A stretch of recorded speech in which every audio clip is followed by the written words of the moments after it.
Welcome to our team call, Shine on Team Call. We are doing leadership tonight. We are going to dive into chapter 1, the law of the lid. And I know it's kind of turning into like a little bit of a book club, but I like this book so much that I just wanted to follow it.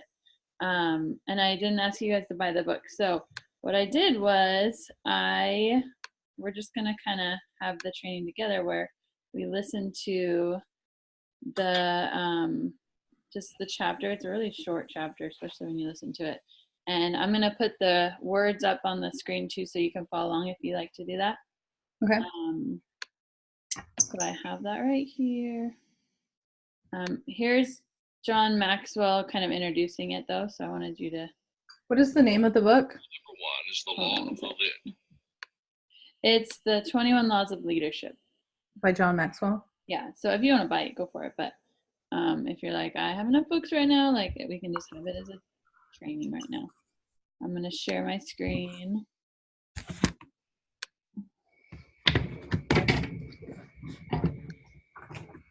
Okay.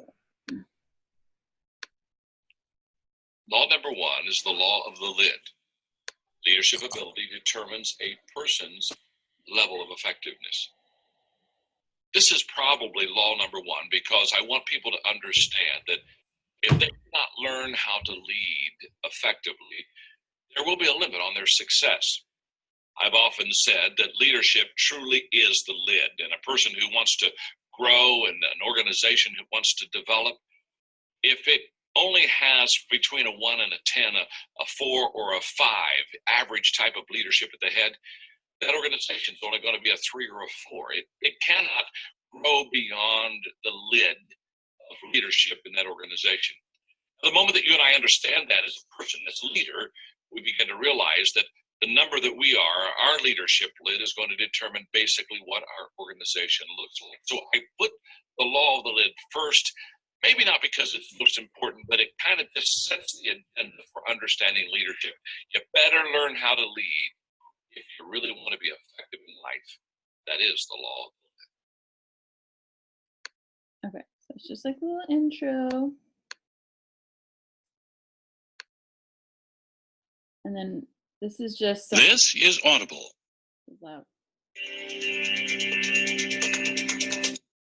Music and philosophy 55 and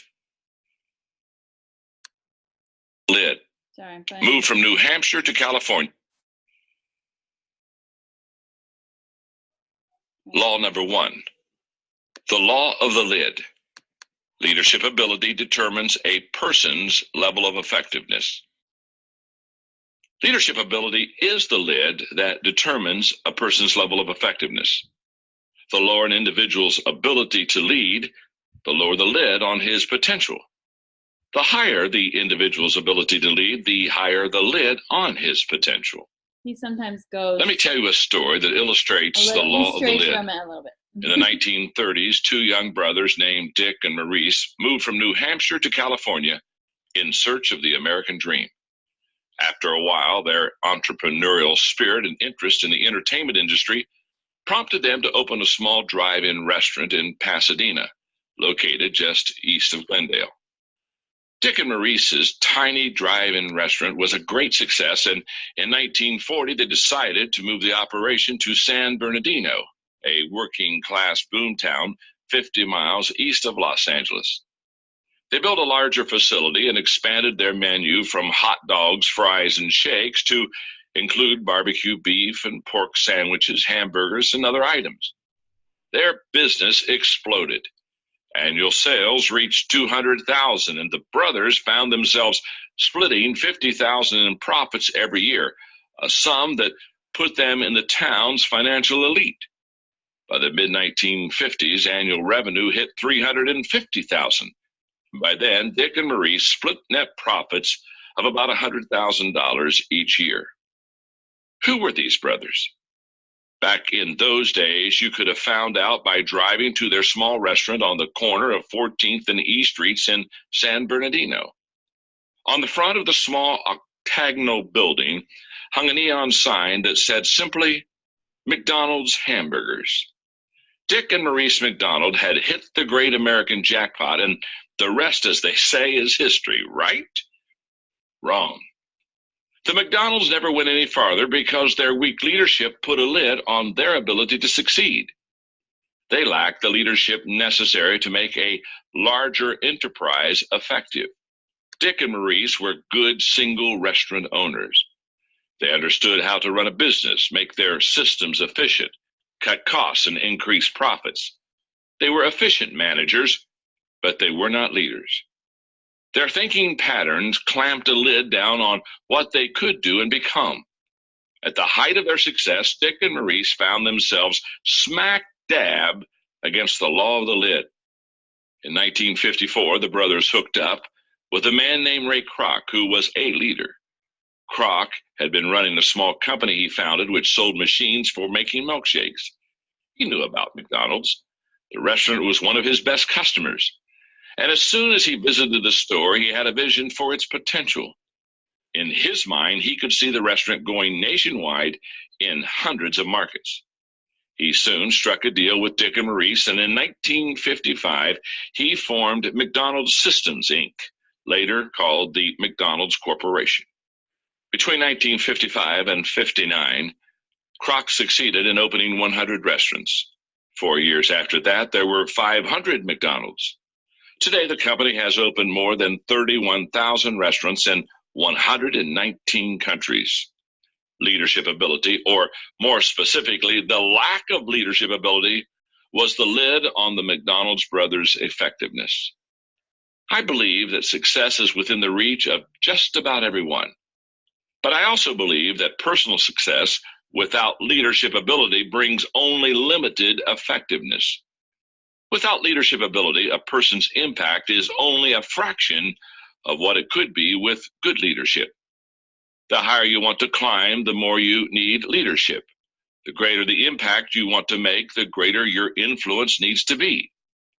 Whatever you will accomplish is restricted by your ability to lead others. Leadership ability is always the lid on personal and organizational effectiveness. If a person's leadership is strong, the organization's lid is high. But if it's not, then the organization is limited. That's why in times of trouble, organizations naturally look for new leadership. Wherever you look, you can find smart, talented, successful people who are able to go only so far because of the limitations of their leadership. For example, when Apple got started in the late 1970s, Steve Wozniak was the brains behind the Apple computer. His leadership lid was low, but that was not the case for his partner, Steve Jobs. His lid was so high that he built a world-class organization and gave it a 9-digit value. That's the impact of the law of the lid. In the 1980s, I met Don Stevenson, the chairman of Global Hospitality Resources, Inc. of San Diego, California, an international hospitality advisory and consulting firm. Over lunch, I asked him about his organization. Today, he primarily does consulting, but back then, his company took over the management of hotels and resorts that weren't doing well financially. His company oversaw many excellent facilities, such as La Costa in Southern California. Don said that whenever his people went into an organization to take it over, they always started by doing two things. First, they trained all the staff to improve their level of service to the customers. And second, they fired the leader. When he told me that, I was surprised. You always fire him, I asked? Every time? That's right, every time, he said.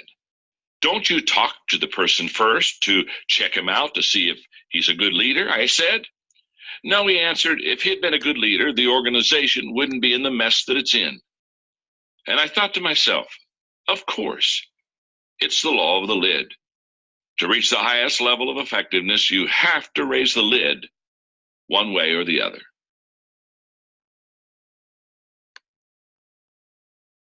Okay.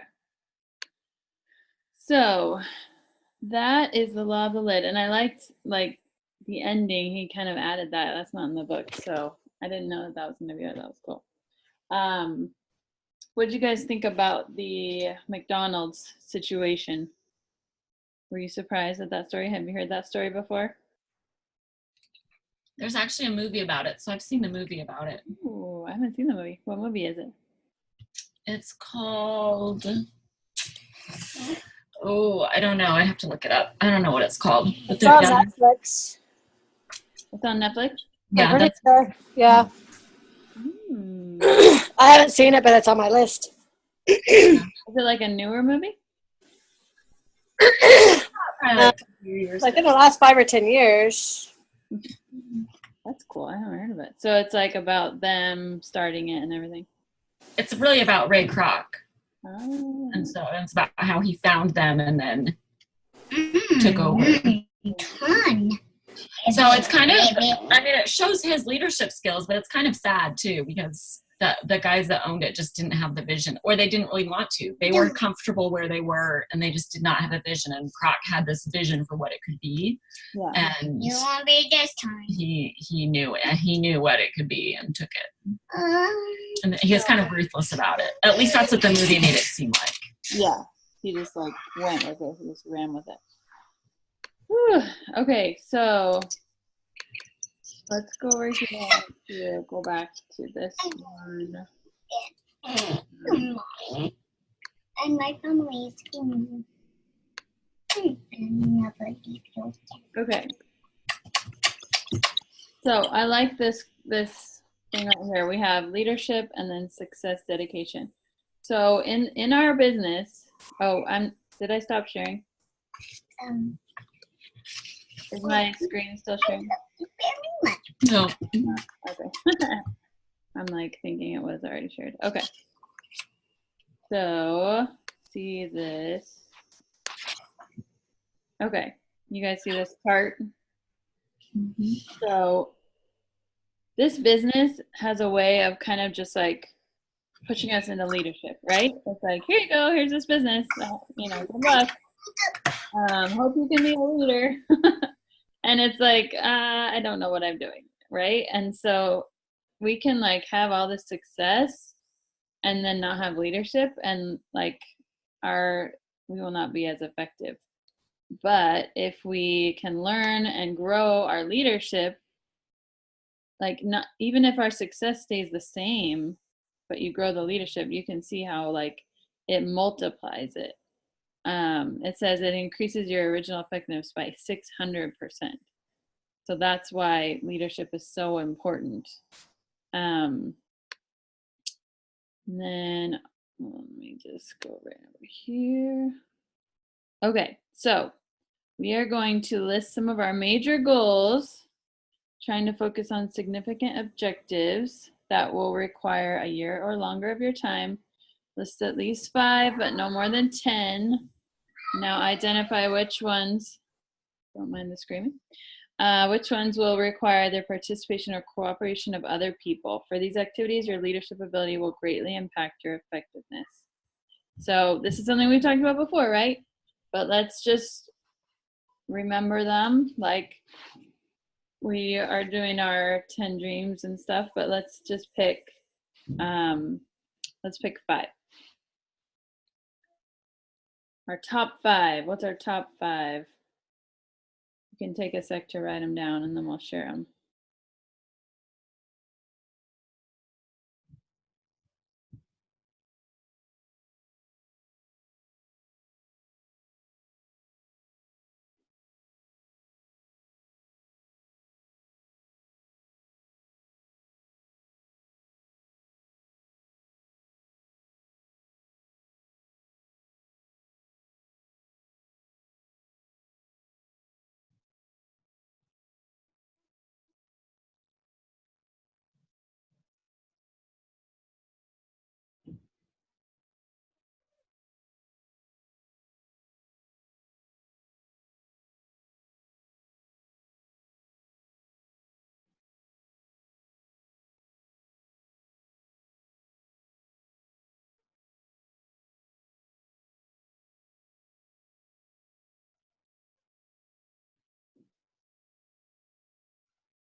When you're done with your 5, just let me know.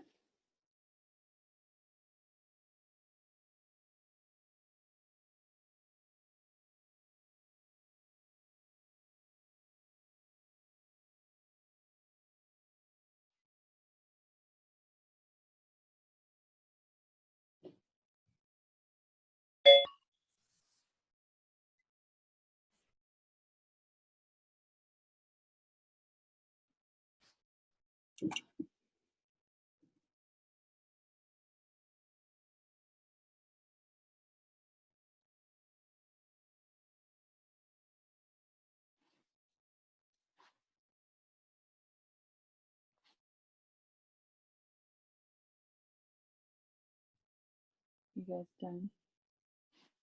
I'm gonna stop the shares. See your faces.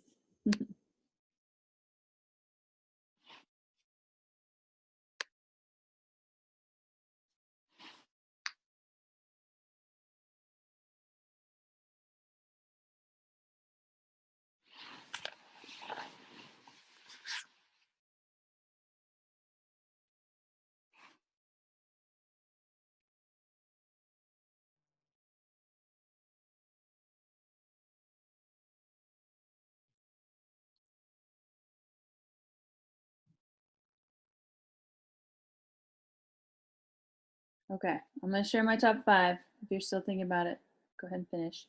My top 5 is to be emerald, be debt-free, go to the temple weekly, go on a family vacation every other year, and stick to my plans 100%.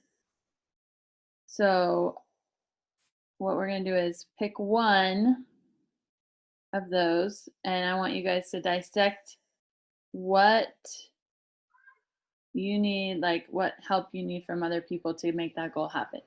So like, for example, I'm gonna pick, I'm going to pick, I'll just pick the emerald. Okay, so obviously I cannot go emerald on my own. That is like an insane amount of people for me to just enroll on my own, right? So in order to do that, I need to enroll people for the business. I need to teach them how to do the business, and then they need to teach their people how to do the business. So not only am I teaching them how to do the business, I'm also teaching them how to lead, right? And I'm also teaching myself how to lead, right? Like there's so many different levels. And in order to have your leadership lid go up, you have to like be willing to help the people under you's leadership lid go up, because you can't have your lid go higher. This seems kind of confusing, but you can't raise your lid without practicing leadership. Does that make sense? And it almost seems weird because that story he told about like, yeah, we just fire the leader and then, get somebody else. But I feel like in this company we can have the motivation and time to like raise our lid ourselves. We can't fire ourselves. I guess we can, but that'll be quitting, and we don't do that. Don't do that. Okay, so I want to hear one of your guys'. Who wants to go next?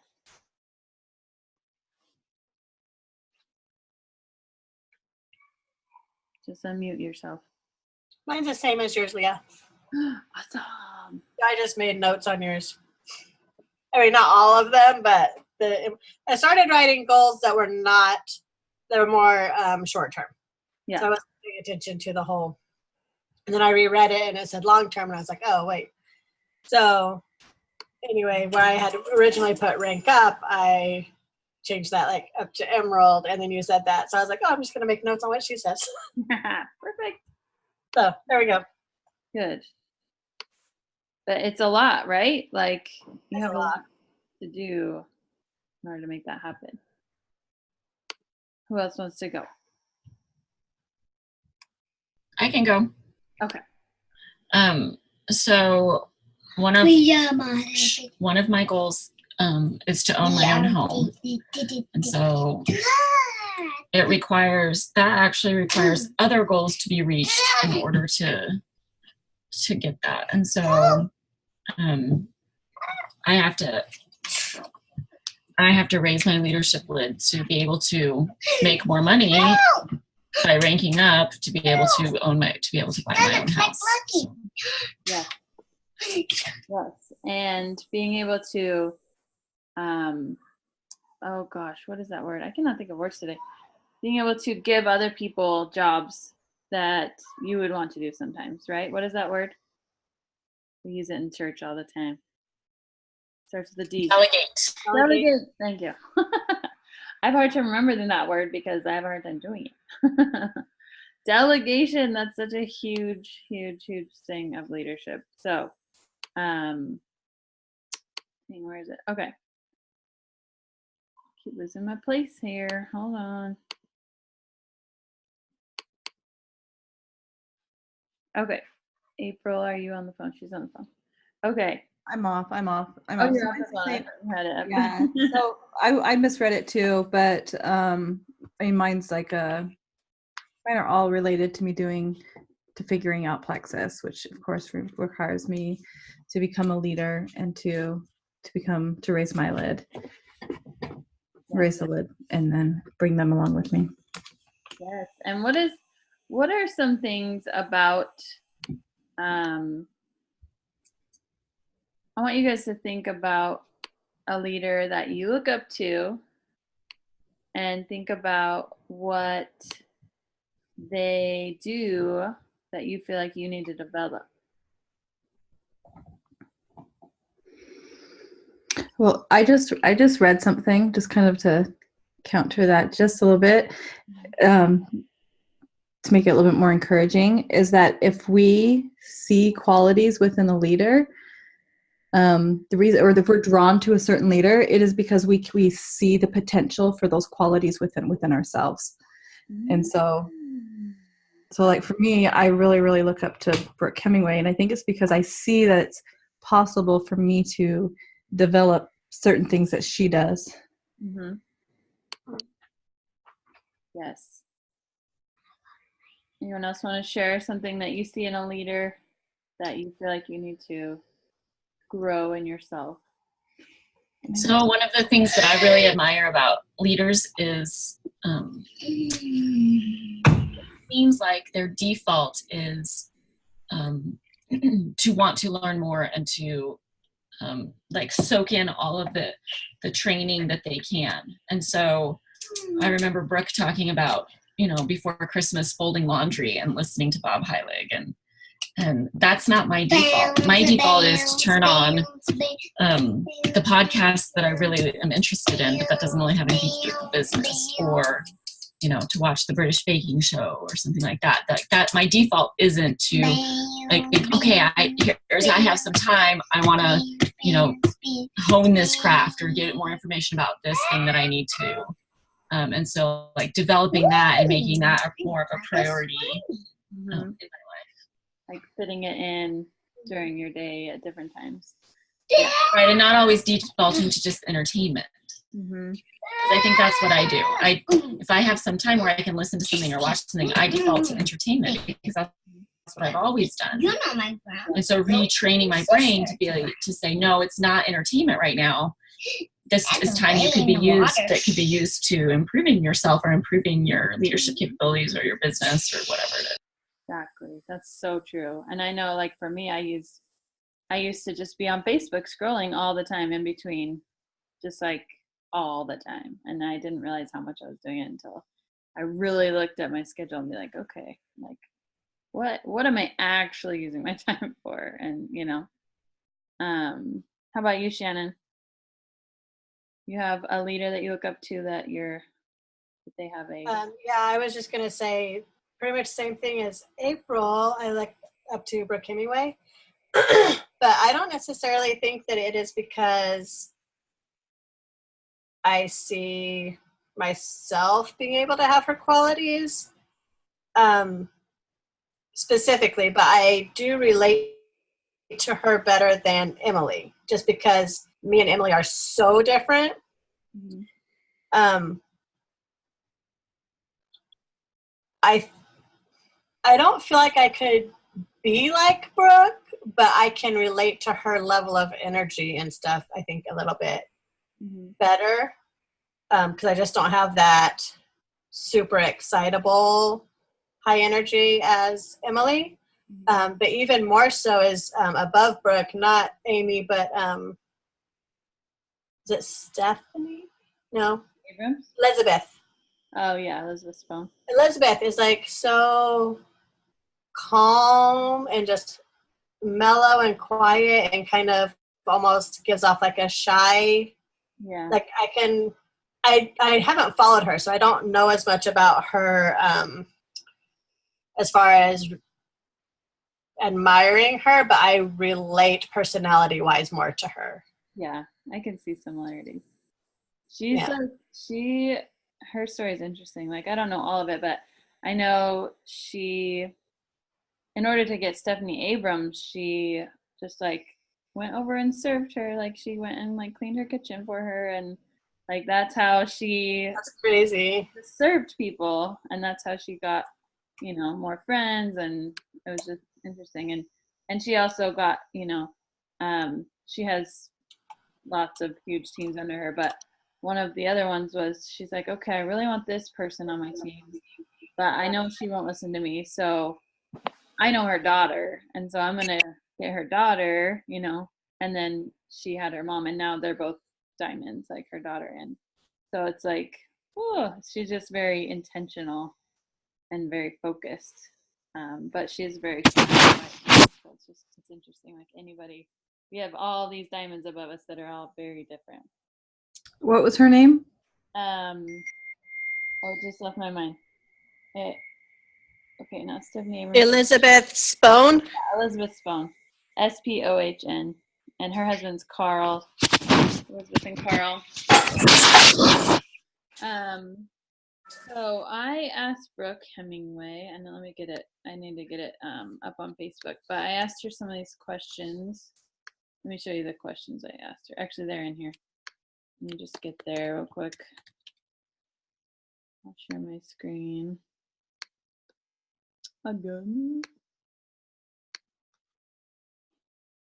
Okay. Let's see. Yep, there's somebody's. There's somebody's sunburn. Okay. Let's see here.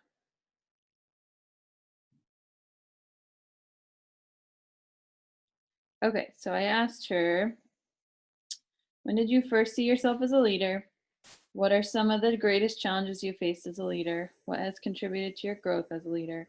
What are you currently doing to grow as a leader? And what is the best piece of advice that you would have for someone who aspires to be an effective leader? Okay, we'll see cookies instead. Here's what she said. Hey, Leah. I feel like I've always liked leading women, as evidenced by leading group fitness classes. And I've always kind of been a go-getter, but I did struggle with like feeling my worthiness that I was a good leader or that I could do a good job of it, even though I had the desire. I would say in this business, I really did see myself as a leader probably when I was between Senior Gold and Ruby. The greatest challenges I faced sometimes is dealing with a lot of different personalities, some of which I personally struggle with and don't necessarily like a ton. We all struggle with certain personalities, and so that has been definitely something I've had to just really learn to be empathetic and compassionate and listen to people and, you know, not judge and, you know, try not to be offended by some people. That's a struggle sometimes. Also, one of the challenges that you face as a leader is that sometimes you want things so much more for your people than they want for themselves. And sometimes as a leader, you falsely start to blame yourself and feel like it's your fault they're not super successful, when really their success is not up to you. But you can sometimes have that guilt, like, oh my gosh, am I doing enough? And that can be difficult. What has contributed to your growth as a leader? I listen to a lot of podcasts. I listen to obviously Preston's, but also the Life Coach School, Rachel Hollis, Brendan Burchard, those are the ones that I listen to. I've read a lot of books. I do have coaching. I coach with Preston. And then I just think relying on the Lord, honestly. And I'm trying to model after leaders I really respect. So I think that kind of answers number 4. I've also recently joined John Maxwell's Ambassador Program, which is fantastic. And that is like a paid membership for masterminds in our marketing, and I've really enjoyed that. The best piece of advice that I would give to someone who aspires to be an effective leader is continue to work on developing yourself, reading books, listening to podcasts, and then applying what you're learning. Also, let go of this idea that you will be a perfect leader, that you'll always make the right decisions, and you'll never make anybody mad. You just have to let go of that. Your job as a leader is not to please everybody. Your job is to steer the ship in the right direction. Sometimes that means you have to make difficult decisions that hurt. Kind of like a parent sometimes has to make the difficult decisions that the child doesn't like.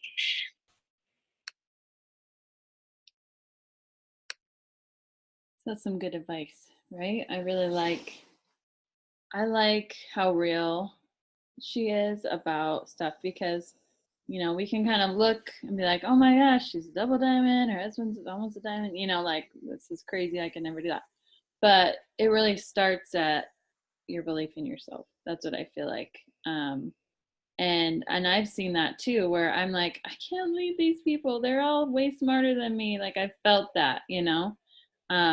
But when you start to believe that you have something important to say, that's when you become a leader, because, you know, you can talk all day long to people, and just be worried about what they're thinking. But when you start to like talk in a way that that they can tell that you have confidence in yourself, that's when leadership starts to happen. Do you guys know what I mean? Like, you know, when you're teaching Relief Society, or and you get up there, and I mean, we've seen different teachers, right? Like ones that are like, oh, like apologizing the whole time. It's like, I don't know anything, you guys just talk or whatever. And then the person who goes up, like, I mean, Rebecca, you were an amazing Relief Society teacher. You were like my favorite ever. Just goes up and just goes for it and says it how it is. And, you know, I mean, you're a leader, you know, like you can tell a leader by how they talk, honestly, right? And it's their belief in themselves. And so that is exactly why we have to work on ourselves and our personal mindset. That will help our leadership. You know what I mean? So it's all linked. All of these things that we're studying, it's all linked. So let's make an action plan for this month. What we're going to do to implement and to raise our leadership lid. Well, let me make sure I didn't miss anything. Okay, I do want you guys to, I'm going to give you one other assignment. I want you to ask a leader that you admire these 4 questions, or actually 5 questions. And I'll put it in the chat so that you can copy paste if you want. Let's see, where is it? I'm just going to copy it from here, from my Facebook thing. Hold on.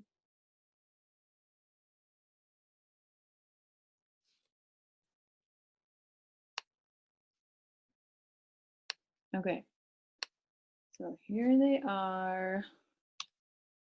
Just copy paste those in your notes, and then ask someone. Doesn't have to be someone in Plexus, it can be, but it doesn't have to be someone who you see as an effective leader, and get those questions answered. And then we can share it next month when we have our leadership training then. Okay, so that's assignment number 1. Assignment number 2 is let's make a goal of how we can raise our lid. So I'm going to type mine right here. How I am going, I know you guys can't see my screen, but I'm going to raise my lid this month. Okay. Oh, bye, Rebecca. I hope your family feels better. Glad they're getting blessings. Okay. Yeah, her poor family, like they all have a stomach bug. It's so sad.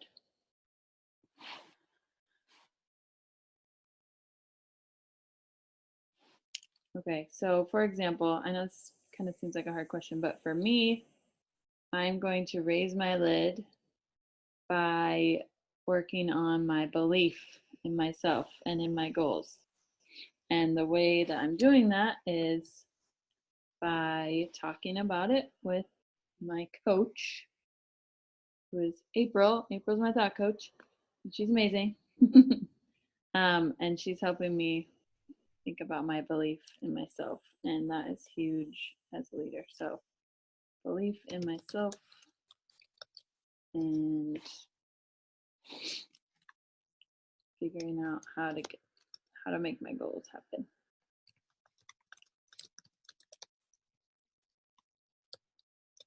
All right, what are your guys' ideas on how you can raise your leadership lid?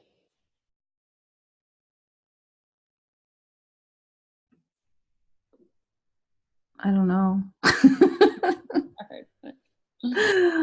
Hard one, huh? In order to raise my leadership lid is I need to be doing the work that I want my people under me to be doing. I want them to see me doing it and to be able to show them by example, first of all. And so that when I teach them, they'll be able to recognize it. Mm-hmm. I think so too. And I also think that another way you can raise your lid is like what we talked about being confident in talking about your business, and showing that confidence is going to get people to follow you, or it'll make them want to follow you, you know? Mm-hmm. So example and just being confident in talking about it. I think that's awesome though. Shannon, are you still with us?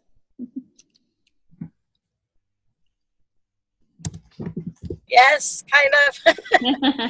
I had to leave and go pick up my daughter, so I'm in the car now. Oh, no problem. And I've gotten 2 phone calls during this time, so I think I have missed out on part of it.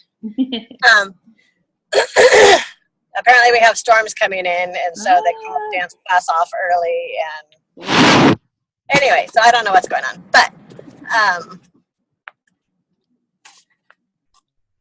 so we're just talking about like how you can raise your lid as a leader. Okay.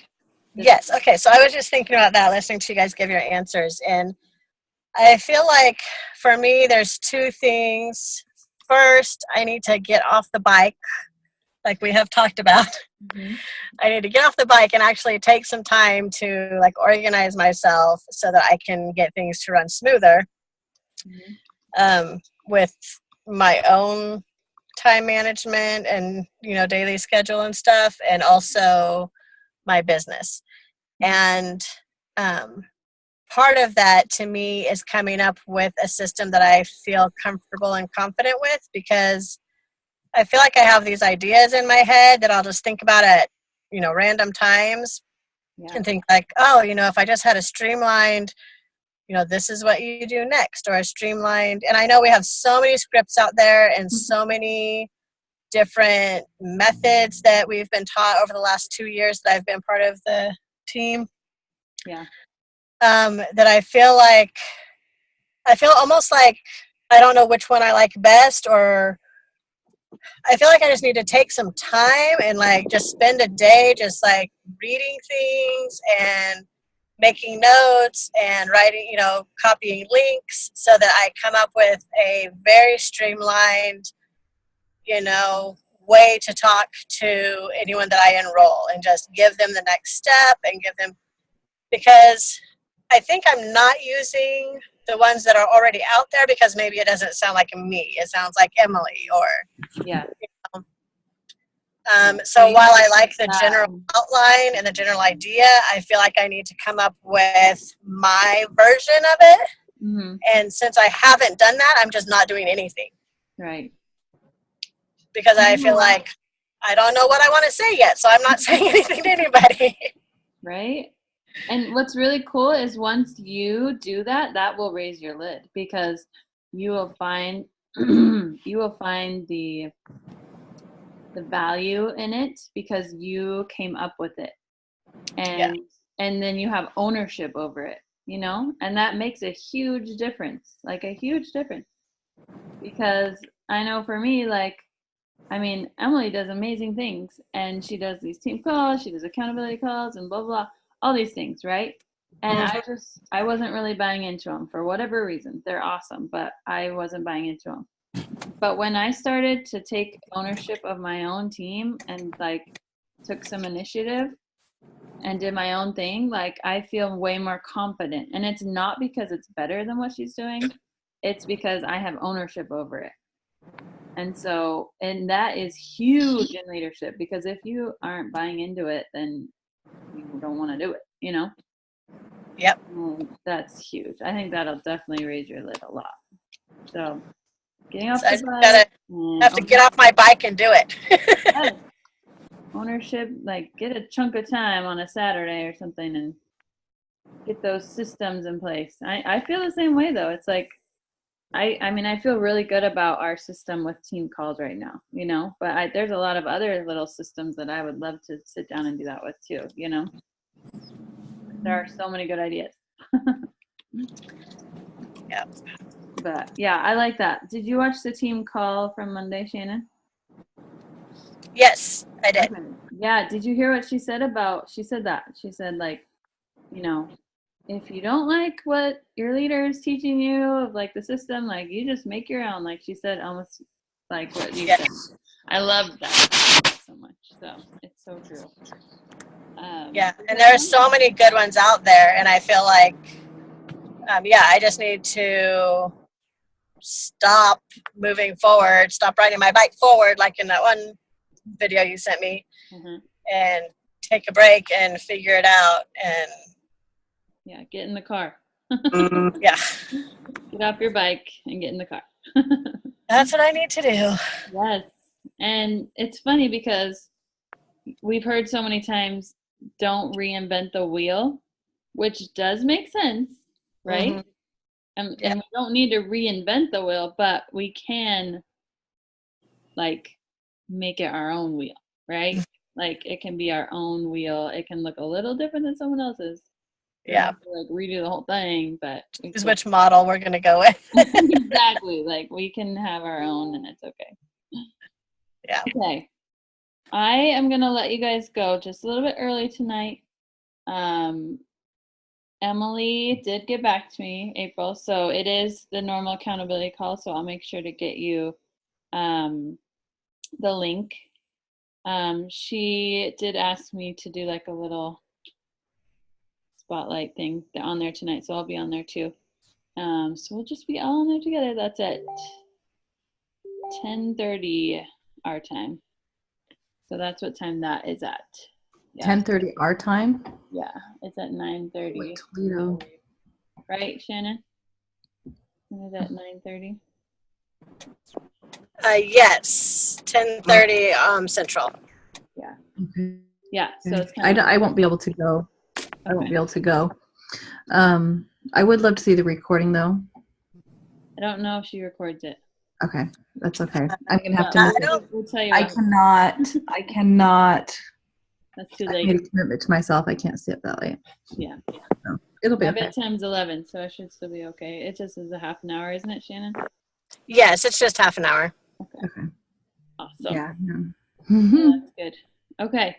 Thank you guys so much. I hope you learned something, and make sure that you interview a leader that you respect, and then think about your also continue to think about your goal from last time. Remember our word that we decided on?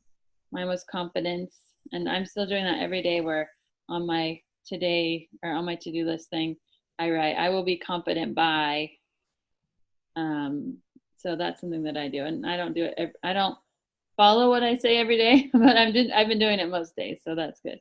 What was your word, April? Yours was commitment, right? Mm-hmm. Yeah. Shannon, what was yours? I think mine was confidence also. It was confidence too. So keep that in your mind every day.